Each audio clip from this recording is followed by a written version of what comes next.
আল্লামা সাঈদীর বলে যাওয়া এই কথাগুলো শুনলে আপনার শরীরে লোম দাঁড়িয়ে যাবে।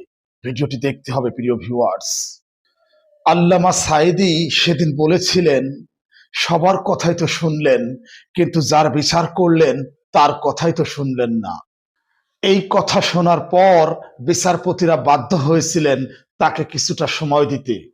তিনি তখন দুইটা কথা বলেছিলেন, আজকে আমার বিচার হলো, আপনারা বিচার করছেন, সাক্ষীরা সাক্ষী দিয়েছে, তদন্তকারী সংস্থা তদন্ত করেছে, এই বিচার রায়ের মাধ্যমে শেষ হবে, কিন্তু বিচার আর একবার হবে।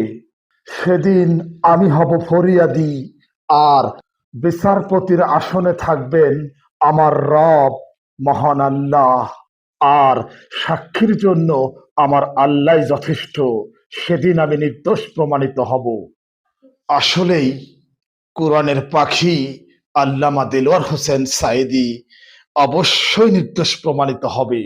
কেননা তিনি সারা জীবন ইসলামের পক্ষে কথা বলেছেন, ইসলামের জন্যই নিজেকে উৎসর্গ করেছেন।